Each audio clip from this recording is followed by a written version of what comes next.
దేవుని పరిశుద్ధ నామానికి సమస్త ఘనత మహిమ. ప్రియ దేవుని బిడ్డలారా, ఈరోజు వెనస్డే 22 ఏప్రిల్ 2026. మీ అందరికీ యేసు ప్రభు వారి పేరట నేను శుభాలు తెలియపరుస్తున్నాను. దేవుని వాక్యాన్ని మనము చదువుకుందామా? యెషయా గ్రంథము 40వ అధ్యాయము 31వ వచనము.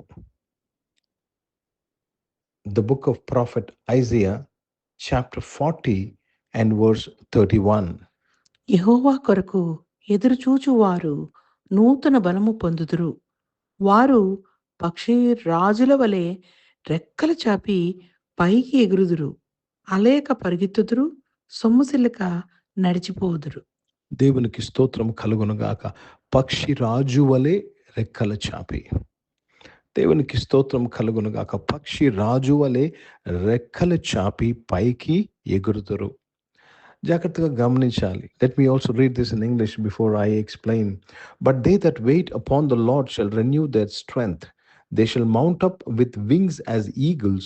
They shall run and not be weary, and they shall walk and not faint.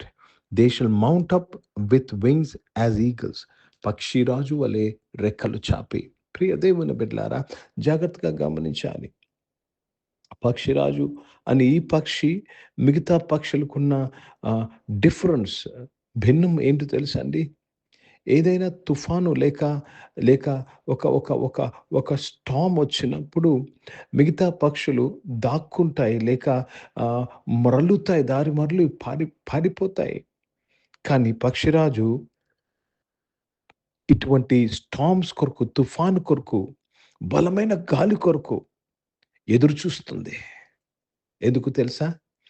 ఆ యొక్క తుఫానును ఆధారం చేసుకొని ఇంకా పైకి ఎగురుతుంది. అర్థమవుతుందండి?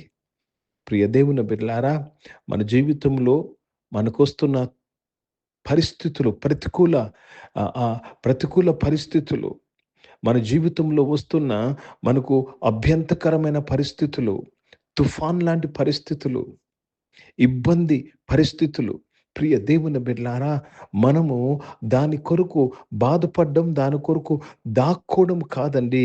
వాటిని మనము ఆధారము చేసుకుంటూ ఎక్కలేనంత ఎత్తైన కొండ ఎక్కాలి.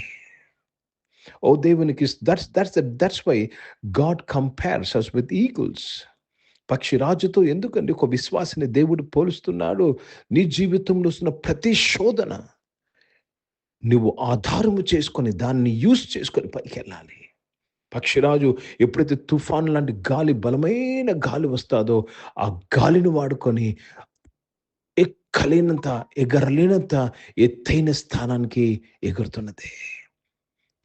It uses the storms to reach to its destination. నీ జీవితంలో, నా జీవితంలో కూడా, మన జీవితంలో కలుగుతున్న శోధనలను మనము ఆధారము చేసుకుంటూ, వాడుకుంటూ ఎక్కలేనంత ఎత్తైన కొండకు ఎగరాలి. అందుకే బైబిల్లో రాయబడిన ఒక మాట, మీరు నానా విధమైన శోధనలో పడినప్పుడు మహా ఆనందమని ఎంచుకోనండి. How on earth is this possible? When you fall into diverse temptation, rejoice, the Bible says. How can you rejoice? How can you rejoice? ఎందుకు తెలుసా అండి? పక్షిరాజు కూడా సేమ్ తుఫాను వస్తున్నప్పుడు సంతోషిస్, ఎందుకంటే it will use that energy of that Storm to go greater heights. నా జీవితంలో కూడా ఈ ప్రతి శోధనను నీకు అనుకూలంగా మార్చుకునే ఆ యొక్క జ్ఞానాన్ని నువ్వు పొందుకుంటే, ఆ యొక్క కాన్షియస్నెస్ నువ్వు కలిగి ఉంటే, నీ జీవితంలో ప్రతి శోధన ఒక బ్లెస్సింగ్గా ఉంటుంది. Every storm of life is a blessing. అర్థమవుతుందండి? దేవునికి స్తోత్రము కలుగునుగాక. యెహోవా కొరకు ఎదురు చూచువాడు. Storms in life are the directions for you. జీవితంలో వస్తున్న తుఫాన్లు నిన్ను గమ్యమునకు చేర్చే పరిస్థితులై ఉన్నాయి. దీనిని మనం అపార్థము చేసుకుని, దీనిని మనము గ్రహింపక మనము విక్టిమ్స్గా మారుతున్నాం, విక్టర్స్గా కాదు. దీన్ని గ్రహింపుగా మనము ఓటమి పొందుకున్న వారులాగా, ఓడిపోయిన వారులాగా మనం ఉంటున్నాము. వాస్తవానికి వాటిని వాడుకొని జయించేవారుగా మనం అగుపడాలి, కనపడాలి. కాబట్టి ప్రియ దేవుని బిడ్డలారా, దేవునికి స్తోత్రము కలుగును గాక. Today God wants to bless you. God wants to change your thinking, wants you to change your thinking. Think like an eagle, పక్షి రాజులాగా ఆలోచన చేయి. నీ జీవితంలో వస్తున్న ప్రతి శ్రమ, కష్టమును నీవు ఆధారము చేసుకొని ఇంకా పైకి ఎగరు, ఇంకా పైకి వెళ్ళు. That is the process. That is a process. దేవునికి స్తోత్రము కలుగును గాక. हिंदी में पढ़ेंगे यशायाह का पुस्तक, उसमें 40 अध्याय और 31 वचन पढ़ रहे हैं. जो लोग यहोवा पर भरोसा रखते हैं और उसकी पर प्रतीक्षा करते हैं, वे नई शक्ति करते हैं। बाज की तरह ऊंच उड़ते हैं, थकते नहीं और आगे बढ़ते रहे। प्रभु को धन्यवाद. एक बड़ी पक्षी की तरह, और वो पक्षी का नाम यहाँ पे लिखा हुआ है उकाब की तरह. उसको बाज करके भी लिखा हुआ उकाब की तरह, ఉకాబ్ కి తర. ప్రియ దేవుని బిడ్డలారా, అలసిపోరనే మాట రాయబడ్డా చూసారండి. ఒక మాట ఏమని రాస్తుంది తెలుగులో? వారు అలసిపోరు. They will not be weary. ఎందుకు అలసిపోరు తెలుసా? ఎందుకు ఎందుకు అలసిపోరు? హిందీ మే లిఖా హువా థక్తే నహీ. ఎందుకు అలసిపోరు తెలుసా అండి? ఎందుకంటే ఆ తుఫాను గాలి వచ్చినప్పుడు, ఆ వేగముగా స్టామ్ వచ్చినప్పుడు, ఆ తుఫాను బలముతో వారు ఎగురుతారు కాబట్టి అలసిపోరు. సొంత బలముతో ఎగిరితే అలసిపోతాము, సొంత ప్రయాసము చేస్తే అలసిపోతాము. కానీ ఎప్పుడైతే నీ శోధన యొక్క బలాన్ని నువ్వు నీ వైపు తిప్పుకుంటావో, నీవు ఆ శోధన యొక్క బలముతో ఎగురుతావు, పైకి లేస్తావు. కాబట్టి ఏమవ్వదో తెలుసా? నీవు అలసిపోవు. You అలసిపోవు.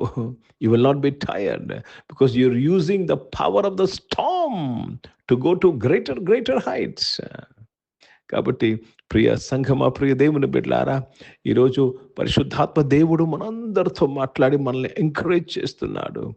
నీ జీవిత సమస్యలు, నీ జీవిత తుఫాన్లు, నీ జీవిత స్టార్మ్స్ నీకు బ్లెస్సింగ్స్గా మార్చే నడిపింపు నువ్వు కలిగి ఉండాలి. Don't be afraid of Storm.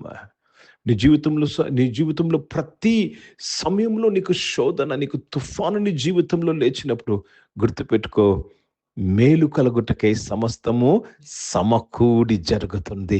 నువ్వు ఎక్కలేనంత ఎత్తైన కొండ ఎక్కుటకై అది సమకూడి జరుగుతుంది. ప్రార్థన చేసుకుందామండి. All you have to say is, thank you Lord for what I am going through. ప్రభా, నిన్ను వెళుతున్న మార్గము నీకు తెలుసు ప్రభా అని దేవునికి కృతజ్ఞతాస్తుతులు చెల్లించాలి. యోబు భక్తుడు అంటాడు, నా విమోచకుడు సజీవుడు. Praise the Lord in your storm and you will see the storm taking you to your destination. ప్రార్థన చేద్దాం. పరిశుద్ధ తండ్రి, జీవం గల దేవా, మీ వాక్యం ద్వారా మా అందరితో మాట్లాడినందుకు స్తోత్రం. అవును తండ్రి, ఈ ఆరాధనలో నీ బిడ్డలు నాయన అనేకమైన పరిస్థితులు కూడా నాయన తండ్రి, అనేకమైన శోధనలు కూడా వెళ్తా ఉన్నారు తండ్రి. దేవారక్షకుడా నాయన తండ్రి, శోధను తప్పించమని ప్రార్థన చేస్తున్నాం. శోధను తప్పించమని అడుగుతున్నాం నాయన, తప్పించుకునే ప్రయత్నం చేస్తున్నాం. కానీ ఈరోజు నాయన నీ వాక్యము ద్వారా, మీ వాక్యము ద్వారా మాతో మాట్లాడడానికి స్తోత్రం నాయన. ప్రతి తుఫాను మేము ఆధారము చేసుకొని ప్రభా, మా యొక్క కష్టం లేకుండా నాయన, తుఫాను యొక్క నాయన తండ్రి, శోధన యొక్క బలముతో నాయన మేము మా గమ్యంను చేర్చుకు కృప అనుగ్రహించినందుకు స్తోత్రాలు చెల్లిస్తూ మీ నామాన్ని మహిమపరుస్తున్నాను. అనారోగ్య బిడ్డలందరి కొరకు ప్రార్థన చేసిన వారు యేసు ప్రభు నామములో స్వస్థపరచబడినందుకు స్తోత్రం. I declare healing to their bodies my father. నాయన సహాయం చేయండి నాయన. జాబ్స్ కొరకు ఎదురు చూస్తున్న వారు నాయన దీవింపబడినందుకు స్తోత్రం. మంచి జాబ్స్తో వారిని ఆశీర్వదించడానికి స్తోత్రం. బిజినెస్ చేసిన వారు బిజినెస్ని ఆశీర్వదించడానికి స్తోత్రం నాయన. ఏవో ఫైనాన్షియల్గా నాయన ఎవరెవరైతే నేను ఆర్థిక ఇబ్బందులో ఉన్నారో ప్రభా, అప్పుల్లో ఉన్నారు, యేసు ప్రభు నామంలో ఇప్పుడే నాయన వారు నాయన ఆర్థిక బలమును పొందుకున్నందుకు స్తోత్రం చెల్లిస్తున్నాను ప్రభా. దేవ, ప్రతి అప్పులో ఉన్నవారు అప్పిచ్చేవారుగా మార్చబడినందుకు స్తోత్రం చెల్లిస్తున్నాను తండ్రి. ఎస్ లార్డ్, మేము ప్రతి శోధన ప్రభా నాయన తండ్రి మేము ఆధారము చేసుకొని మేము ఈ ఎక్కలేనంత ఎత్తైన కొండ ఎక్కుతున్నందుకు స్తోత్రములు చెల్లిస్తున్నాను తండ్రి. చదువుకుంటున్న వారి కొరకు హైయర్ క్లాసెస్కి వెళ్ళి కాంపిటేటివ్ ఎగ్జామ్స్ వారందరి కొరకు ప్రార్థన చేస్తున్నాను. ఎక్కలేనంత ఎత్తైన కొండ ఎక్కుటకు కృప దయచేయండి నాయన. ఈరోజు పుట్టినరోజులు, పెళ్లి రోజులు జరిపించుకుని వారు దీవించి మీ దయాకిటం ధరింపచేసి మీ దయలో మనుషుల దయలో మీరు వర్ధిలింపు చేసి కాపాడేందుకు స్తోత్రం చెల్లిస్తున్నాను. పరిశుద్ధ తండ్రి, జీవం గల దేవ నాయన, భారతదేశం కొరకు, దేశ రక్షణ కొరకు ప్రార్థన చేస్తున్నాను. ఇజ్రాయెల్ దేశం కొరకు, దేశంకి శాంతి సమాధానం కొరకు ప్రార్థన చేస్తున్నాను. పరిచయం చేసిన ప్రతి ఒక్కరిని వారి పరిచయం అంతట్లో మీ తోడు దయచేయండి ప్రభా. పరిచయలో వస్తున్న ప్రతి వ్యతిరేకత, ప్రతి ఒక్క శోధనను ప్రభా దేవా మేము తండ్రి ప్రభా నాయన ఆశీర్వాదంగా మేము కన్వర్ట్ చేసే జ్ఞానముతో మమ్మల్ని నింపమని అడుగుచున్నాను. నింపినందుకు స్తోత్రాలు చెల్లిస్తూ యేసుక్రీస్తు పరిశుద్ధ నామమున ప్రార్థన అడిగి వేడుకొచ్చున్నాను తండ్రి. ఆమేన్. పరలోకమందున్న మా తండ్రి, మీ నామం పరిశుద్ధపరచబడును గాక, మీ రాజ్యము వచ్చును గాక, మీ చిత్తం పరలోకమందు నెరవేర్చబడుతున్నట్లు భూమి మీద నెరవేర్చబడు. మాకు కావాల్సిన దిన ఆహారమును మాకు దయచేయము. మా ఇంట్లో అపరాధములు చేసిన వారిని మేము క్షమించిన ప్రకారం మా అపరాధాలు క్షమించము. మమ్మల్ని శోధన తెగ కిన్ని తప్పించము. ఎందుకు రాజ్యము, శక్తి, మహిమ నిరంతరం నీవై ఉన్నావు తండ్రి. ఆమేన్. ఇప్పుడు మన పరమ తండ్రి దేవుని ప్రేమ, ప్రభువైన యేసుక్రీస్తు వారి కృప, పరిశుద్ధాత్మికను సహవాసం యొక్క ఆరాధనలో పాల్గొన్న ప్రతి ఒక్కరితో, ప్రార్థన చేయబడిన అంశములతో, సంఘముతో ఇప్పుడు ఎల్లప్పుడూ సదా తోడైండును గాక. ఆమేన్. దేవునికి స్తోత్రం. అందరికీ వందనాలు. God bless you and praise the lord.